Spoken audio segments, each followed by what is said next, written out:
सभी को नमस्कार। मैं प्रदीप कुमार आपके अपने YouTube channel Pradeep GS research centre में आपका स्वागत करता हूं। आज हम हिंदी करेंगे, ठीक है। और हिंदी में वर्ण विचार की आज लास्ट क्लास है। आज वर्ण विचार आपका कंप्लीट हो जाएगा, उसके बाद संज्ञा करेंगे जी।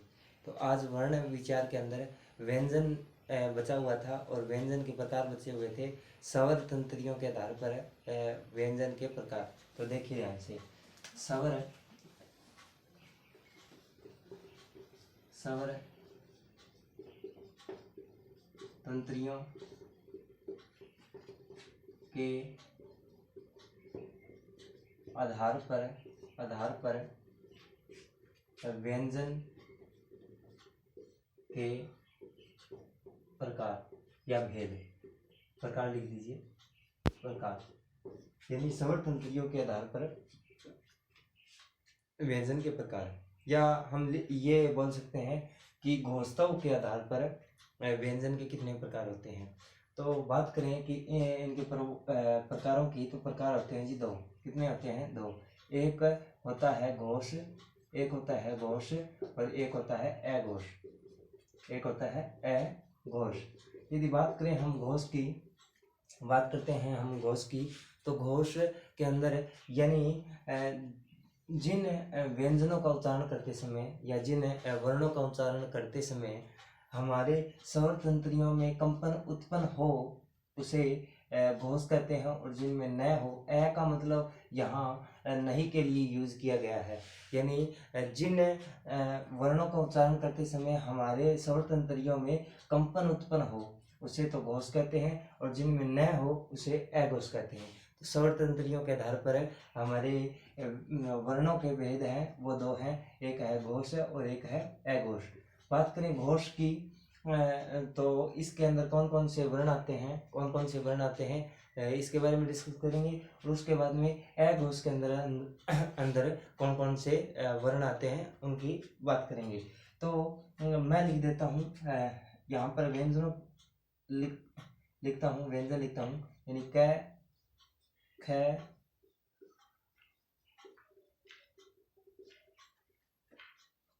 क ख ग घ ड़, इस तरीके से। ये यहाँ नहीं लगेगा, यहाँ लगेगा, ठीक है। उसके बाद में नेक्स्ट पर चलते हैं, यानी जो ये होते हैं ना क ख ग घ ड़, ये क वर्ग होता है। ये क्या होता है? क वर्ग होता है, ठीक है। यहाँ पर फिर च वर्ग स्टार्ट होता है, यहाँ पर च वर्ग होता है, च वर्ग होता है, यहाँ पर ट वर्ग होता है, ट वर्ग। उसके बाद में त वर्ग, ठीक है। फिर प वर्ग, यानी ये 5 वर्ग होते हैं, ठीक है। कचड़ कचट तप याद कर सकते हो आप, कचट तप याद कर सकते हो। तो च छ ज ज और इ। फिर ट ठ ड ढ ण, फिर त थ द द ड और न। फिर प प फ प ब और म, यानी ये जो सारे होते हैं इनको बोलते हैं हम स्पर्श व्यंजन। क्या बोलते हैं? स्पर्श व्यंजन बोलते हैं। क्या बोलते हैं जी? स्पर्श व्यंजन बोलते हैं। बात करें कि घोष के अंदर कौन कौन से स्पर्श व्यंजन आते हैं, तो घोष के अंदर जो ये लास्ट के जो वर्ग दिखाई दे रहे हैं आपको, यानी गजड़ दबा, ठीक है, ये जो दिखाई दे रहे हैं, यानी तीसरा, इसका पहला, दूसरा, तीसरा, चौथा और पांचवा, यानी जो घोष के अंदर कौन कौन से आएंगे, तो तीसरा आएगा और एक चौथा आएगा और एक पांचवा। ये घोष के अंदर आएंगे। किसके? घोष के अंदर आएंगे। यानी घोष क्या होता है? जिसमें जिनका उच्चारण करते समय हमारे स्वर तंत्रियों में कंपन उत्पन्न हो, ठीक है, उसे क्या बोलते हैं? घोष बोलते हैं। और जिनमें न हो उसे अघोष बोलते हैं। तो तीसरा, चौथा और पांचवा जो वर्ग है वो किस में आएगा? घोष में आएगा। उसके बाद में अंतस्थ व्यंजन होते हैं जी, अंतस्थ व्यंजन। अंतस्थ व्यंजन की बात करें तो अंतस्थ व्यंजन के अंदर आते हैं य, र, ल और व। य, र, ल और व, ये भी किसके अंदर आते हैं? घोष के अंदर आते हैं। ये भी किसके अंदर आते हैं? घोष के अंदर आते हैं। उसके बाद में बात करते हैं अंतस्थ व्यंजन के बाद में बात करते हैं हम कि सारे के सारे जो स्वर हैं ए से लेकर औ तक जिनकी संख्या 11 होती है, वो सारे के सारे जो स्वर होते हैं वो किसके अंदर आते हैं, घोष के अंदर आते हैं। यानी सभी स्वर घोष के अंदर आते हैं। कौन कौन से, ए से लेकर और औ तक, ए से लेकर औ तक किसके अंदर आएंगे, ये घोष के अंदर आएंगे। तो घोष के अंदर तो सबसे पहले तो सफर्श व्यंजन में तीसरा, चौथा और पांचवा वर्ग आ जाता है, ठीक है। उसके बाद में अंतस्थ व्यंजन आते हैं, य, र, ल और व। उसके बाद में सभी के सभी स्वर आ जाते हैं। 11 संख्या इनकी होगी और 4 संख्या इनकी होगी, और उसके बाद में 15 संख्या इनकी होगी। 15 संख्या स्पर्श व्यंजनों की होगी और 4 संख्या अंतस्थ व्यंजनों की होगी, और सभी के सभी जो व्यंजन है, जो स्वर हैं, वो घोष के अंदर आते हैं। उसके बाद में एक आता है जी है, वो भी इसी के अंदर आता है, घोष के अंदर आता है आता है। तो 15 ये हो गए, ठीक है। और 15 और 4 19 है, और एक 20 है, 20 और 10 30 है, और एक 31। यानी घोष के अंदर टोटल वर्णों की संख्या कितनी है, 31 है। 31 कौन कौन से, तीसरा, चौथा और पांचवा स्पर्श व्यंजन का वर्ग, ठीक है। उसके बाद में अंतस्थ व्यंजन य, र, ल और व। उसके बाद में सभी स्वर ए से औ तक 11, और एक है वो किसके अंदर आता है, घोष के अंदर। उसके बाद में नेक्स्ट बात करें ए घोष की, तो ए घोष के अंदर कौन कौन से स्वर आते हैं, जो वर्ण आते हैं, स्वर या व्यंजन, इनमें कौन कौन से आते हैं, देखिए। तो ए घोष के अंदर पहला बच गया और एक दूसरा बच गया। पहला और प्लस दूसरा, ये जो वर्ण है, स्पर्श व्यंजन के वर्ण है, ये किसके अंदर आते हैं, ये ए घोष के अंदर आते हैं। तो पहला और दूसरा स्पर्श व्यंजन है ना, उसके जो वर्ग हैं वो ए घोष के अंदर आते हैं। उसके बाद में सारे के सारे जो अंतस्थ व्यंजन है वो यहाँ से लगे, तो यहाँ पर उष्म व्यंजन बन जाते हैं जी। उष्म व्यंजन की बात करें तो उष्म व्यंजन के अंदर कहाँ पर आते हैं, वो ए घोष के अंदर आते हैं। कौन कौन से आते हैं, श,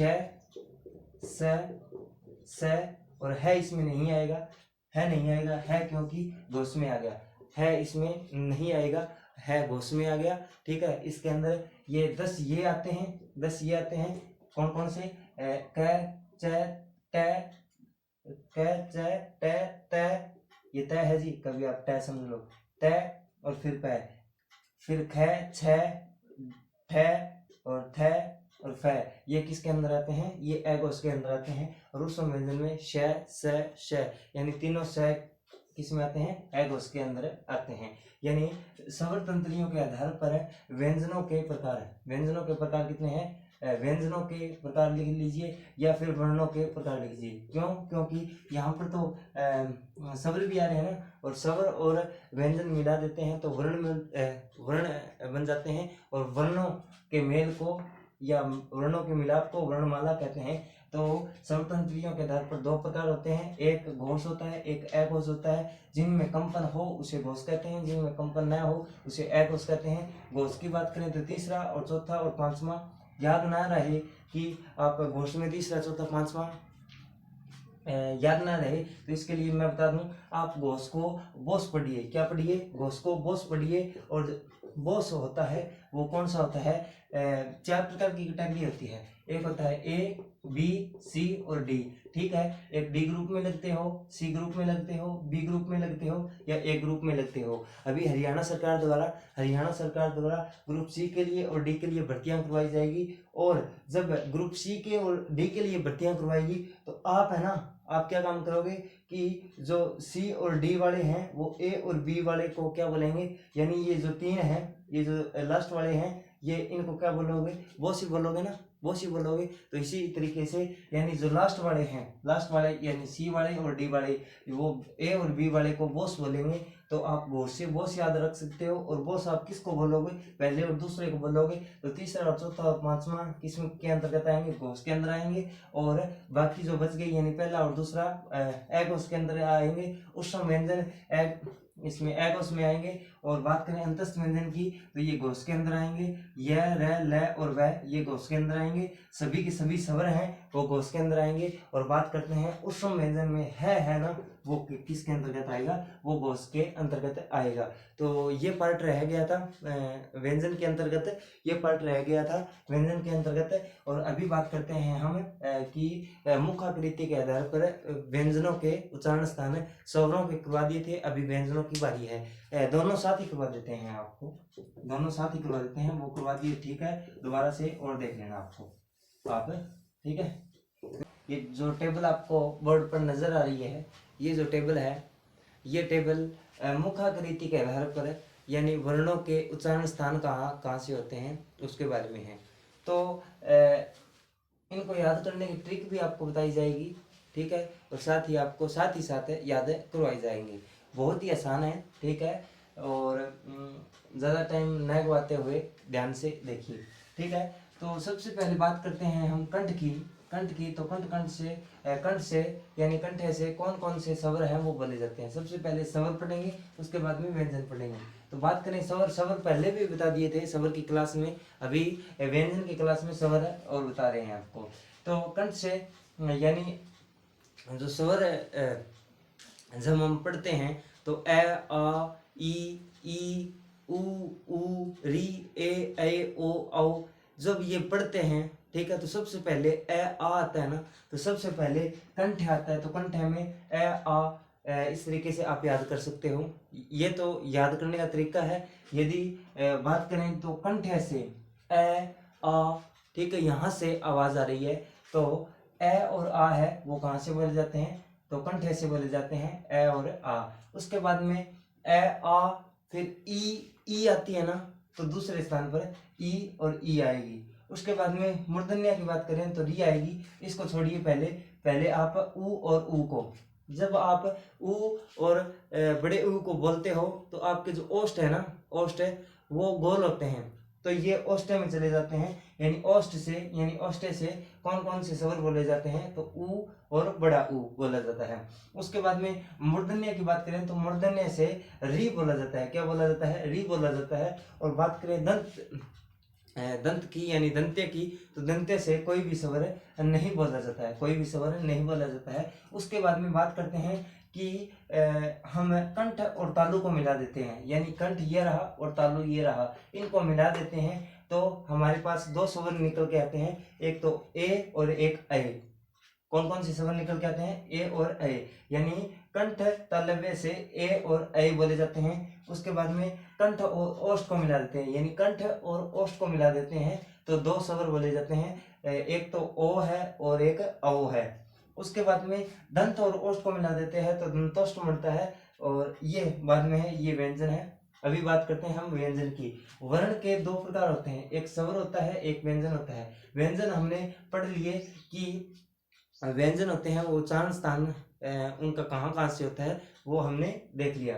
उसके बाद में बात करते हैं हम कि जो व्यंजन है वो किस तरीके से बोले जाते हैं। तो कंठे की बात करें तो कै से कंठे और कै से कै वर्ग है, वो कंठे से बोला जाता है। इस तरीके से आप याद कर सकते हो, या फिर आप याद कर सकते हो कि पहले में कै आ रहा है, ठीक है, पहले ये जो उच्चारण स्थान है उसमें पहले सुपर व्यंजन यानी व्यंजन स्टार्ट कहाँ से होते हैं, कैसे होते हैं, और यहाँ पर भी सारणी में पहले क है। इस तरीके से भी याद कर सकते हो, और आप बोलकर भी याद कर सकते हो, यानी क ख इस तरीके से। तो क ख ग ये कहाँ से बोले जाते हैं, ये कंठ से बोले जाते हैं। उसके बाद में तालु की बात करें तो च वर्ग है वो तालु से बोला जाता है, च वर्ग है वो तालु से बोला जाता है। बात करें टय वर्ग की तो टय वर्ग है वो मूर्धन्य से बोला जाता है। बात करें तय वर्ग की तो तय वर्ग है वो दंते से बोला जाता है, और दंते से कोई भी स्वर नहीं बोला जाता है, दंते से व्यंजन बोले जाते हैं और तय वर्ग बोला जाता है। उसके बाद में बात करते हैं हम ओष्ठ की, तो ओष्ठ से ऊ और बड़ा ऊ बोला जाता है। बात करें व्यंजन की तो व्यंजन के अंदर पै वर्ग है वो बोला जाता है, पै वर्ग है वो बोला जाता है। उसके बाद में बात करते हैं हम कि सपर्श व्यंजन हो गए, यानी कै वर्ग, च वर्ग, टय वर्ग, तय वर्ग और पै वर्ग हमने कर लिए। उसके बाद में बात करते हैं हम कि जो अंतस्थ व्यंजन होते हैं, यानी चार अंतस्थ व्यंजन होते हैं, य र ल व, ये चार अंतस्थ व्यंजन होते हैं। ये अंतस्थ व्यंजन की बात करें तो सेकंड नंबर जो तालु है ना, वहां से स्टार्ट करना है, और यहाँ से य र और ल है, य र और ल है, यानी यह बोला जाता है तालु से यानी तालव्य से, ठीक है, र बोला जाता है मूर्धन्य से, ल बोला जाता है दंते से। कहाँ से बोला जाता है, दंत से बोला जाता है। उसके बाद में अंतस्थ व्यंजन तो आपने बताया थी सर कि 4 होते हैं, य, र, ल, व कहाँ पे गया, तो व है वो दंतोष्ठ से बोला जाता है, दंत और प्लस ओष्ठ। जब व को बोलते हो यानी बोलिए व बोलते हो तो आपके जो ओष्ठ होते हैं वो गोल होते हैं, तो ओष्ठ आ गया। उसके बाद में दंत के साथ आपकी जो जीवा है वो स्पर्श करती है, यानी व और फ है वो कहाँ से बोले जाते हैं, वो दंतोष्ठ से बोले जाते हैं। कहाँ से बोले जाते हैं, दंतोष्ठ से बोले जाते हैं। उसके बाद में अंतस्थ व्यंजन हो गए। उसके बाद में बात करें उष्म व्यंजन की, तो उष्म व्यंजन होते हैं जी 4। कितने होते हैं जी, 4 होते हैं। एक होता है श, स और है, ये 4 होते हैं। और चारों में से 3 स होते हैं और एक है होता है, ये 4 होते हैं। और बात करें कि स की, तो स बोला जाता है तालु से, फिर ये मूर्धन्य से बोला जाता है चौके वाला से, उसके बाद में दंत से बोला जाता है श। और उसके बाद में बात करते हैं हम कि जो है वो कहाँ से बोला जाता है, तो है की बात करें तो वो कंठे से बोला जाता है। कहाँ से बोला जाता है, कंठे से। तो कंठे से बोला जाता है, ठीक है। ए और आ बोला जाता है और कै वर्ग बोला जाता है। उसके बाद में अंग और ए है आता है ना, ए है आता है, तो है की आवाज आ रही है, तो वो ए है ना, वो भी कंठ से बोला जाएगा। है आ गया तो इसकी क्या औकात है, ये यहाँ ना आए, ठीक है। तो ए है भी यहाँ आएगा कंठे वर्ग में, ठीक है भी यहाँ आएगा, कै वर्ग भी यहाँ आएगा, ए और आ वर्ग, ये ए और आ स्वर है ये भी यहाँ आएंगे। उसके बाद में बात करते हैं कि तालु से स बोला जाता है, यानी ये स इस तरीके से बोले जाते हैं, ठीक है। और उसके बाद में बात करते हैं हम कि कंठोष्ठ बता दिया आपको कि और अव बोला जाता है। उसके बाद में बात करते हैं कि नासिकिया, नासिका यानी नासिकीय जो व्यंजन होते हैं वो कौन कौन से होते हैं, यानी जो पंचम व्यंजन कहलाते हैं, यानी कै से लेकर अड़ से लेकर मै तक है। यानी ये जो लास्ट वाले 5वां जो वर्ग होता है वो नासिकीय से बोला जाता है। और इसके अंदर ये 2 और आते हैं जी, ठीक है, 2 और आते हैं। उसके बाद में जब हम दंते मूल और मुसूड़ा यानी दंते मूल और मुसूड़ों को मिला देते हैं तो हमारा बनता है जी वतस्य, ठीक है। इससे कौन कौन से व्यंजन बोले जाते हैं, तो एक स बोला जाता है, एक ज बोला जाता है, एक न बोला जाता है, एक र बोला जाता है और एक ल बोला जाता है। तो स ज न सजन रल, या फिर याद कर सकते हो ज न र ल जर्नल, ठीक है। और श उस तरीके से आप याद कर सकते हो, यानी सजन का जर्नल, इस तरीके से आप याद कर सकते हो। तो आपने क्या देखा कि हिंदी के अंदर हमने स्वर करवा दिए, व्यंजन करवा दिए। उसके बाद में व्यंजन और स्वर के उच्चारण स्थान कहाँ कहाँ से बोले जाते हैं, ठीक है, वो करवा दिए। स्वर वाली क्लास में भी हमने स्वर करवा दिए थे, यानी मुखाकृति के आधार पर उनके उच्चारण स्थान कहाँ पे है वो भी करवा दिए थे। और फिर ये टेबल आपको याद कर लेनी है, ठीक है। ये बोला जाएगा कि टै वर्ग है वो कहाँ से बोला जाता है, तो आपको उतना आना चाहिए, वो मूर्धन्य से बोला जाता है। उसके बाद में पूछ ले कि टै वर्ग कहाँ से बोला जाता है, तो आपका उत्तर होना चाहिए दंते से बोला जाता है। इस तरीके से क्वेश्चन पूछे जाएंगे। और उसके बाद में बात करते हैं हम कि हमारे जो टॉपिक है स्वर और व्यंजन हो गए, यानी वर्ण जो विचार थे वो पूरे हो चुका है टॉपिक है।